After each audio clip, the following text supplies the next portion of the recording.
Police প্রশাসন তাদের দায়িত্বটা কি ছিল? পুলিশ প্রশাসনের দায়িত্ব ছিল যে শিক্ষার্থীরা আন্দোলন করবে, সেই আন্দোলনে যেন কোনো প্রকার নাশকতা না হয়, সেই আন্দোলনে যেন শিক্ষার্থীরা সেফ থাকে এবং শিক্ষার্থীদের পক্ষ থেকেও যেন কোনো প্রকার দুর্ঘটনা ঘটাতে না পারে, সেটা নজরদারি করা। কিন্তু পুলিশ প্রশাসন কি করলেন? পুলিশ প্রশাসন শিক্ষার্থীদের আন্দোলনকে দমিয়ে দেওয়ার জন্য লাঠিচার্জ থেকে শুরু করে গুলি করলেন। যখন এই যে মানুষ মারা, যারা শিক্ষার্থীরা আন্দোলন করতেছিল, আন্দোলনকারীদের মধ্যে যখন অনেকেই মারা গেলেন, তখন কি আর বাকি যারা চুপ করে বাসায় বসেছিল শিক্ষার্থীরা, তারাও কি আর বসে থাকার মতো পরিস্থিতি ছিল? তারাও মাঠে নেমে পড়েছে, কারণ তাদের ভাইকে হত্যা করা হয়েছে। একটা জিনিস মাথায় রাখবেন যে বাঙালি জাতি বীরের জাতি। বাঙালি হত্যা হতে দেখে পিছপা হয় না। শিক্ষার্থীদের যখন হত্যা করা হলো, অন্যান্য শিক্ষার্থীরা যারা তখন ঘরে বসেছিলেন তারাও কিন্তু মাঠে নেমে চলে এসেছিল এবং শিক্ষার্থীরা সহ অভিভাবক থেকে শুরু করে সবাই মাঠে নেমেছিলেন যে তাদের ভাইদের হত্যা করা হয়েছে। দেখুন, আমরা গণমাধ্যম থেকে দেখেছি 200+ শিক্ষার্থী হত্যা হয়েছে, 200+ শিক্ষার্থী হত্যা হয়েছে, এটা বিভিন্ন সোর্সে দেখা যাচ্ছে। কিন্তু বাস্তবতা এর চেয়েও ভয়ঙ্কর, আরো অনেক বেশি শিক্ষার্থী মারা গিয়েছে। এটা আমাদের কাছে যেহেতু সঠিক পরিসংখ্যান নেই, আমরা সংখ্যাটা দিতে পারছি না।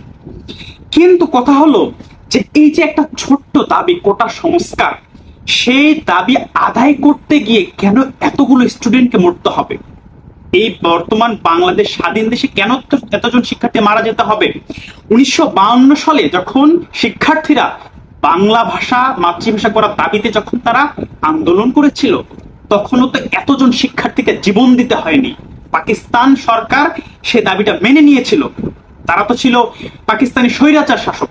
তারপরেও আমরা তো এখন স্বাধীন দেশ। স্বাধীন দেশে কেন আমার এতগুলো ভাইকে, আমার এতজন ছাত্র জনতাকে কেন মরতে হবে? তারপরে তাদের দাবি কেন মেনে নেওয়া হবে? এখন বলা হচ্ছে যে দাবি যেহেতু মেনে নেওয়া হয়েছে, কেন তারা এখন আন্দোলন থামাচ্ছেন না? শিক্ষার্থীরা তো দাবি নিয়ে আন্দোলন করেছিল, কিন্তু এতগুলো প্রাণ হারাবে শিক্ষার্থী তো এটা চাননি।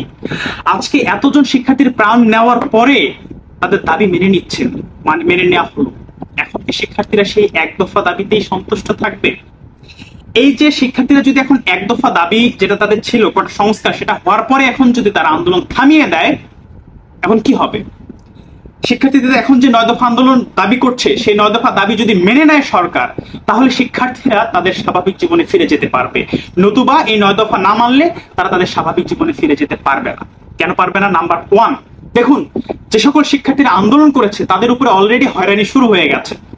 শুধুমাত্র যারা আন্দোলন করছে তারা নয়, যারা আন্দোলনকারীদের পক্ষ নিয়ে কথা বলেছে তাদের বিরুদ্ধে এখন ব্যবস্থা গ্রহণ করা হচ্ছে, তাদের নামের তালিকা তৈরি করা হচ্ছে, তাদেরকে গ্রেফতার দেখানো হচ্ছে, গ্রেফতার করা হচ্ছে, গুম করা হচ্ছে।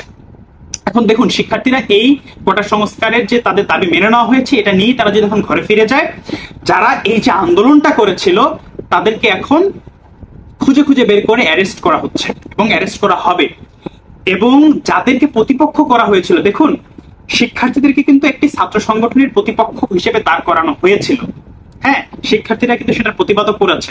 আপনার কি মনে হয় এখন যদি সব পরিস্থিতি স্বাভাবিক হয়ে যায়, এই যে প্রতিপক্ষ দল যেটা আপনার ভার্সিটি থেকে শুরু করে সকল প্রতিষ্ঠান এলাকায় তারা যখন চলাফেরা করবে, যারা আন্দোলন করেছিল তাদেরকে কি আপনার মনে হয় ছেড়ে দেবে? ছেড়ে অবশ্যই দেবে না। তাদেরকে আরো হয়রানির শিকার হতে হবে।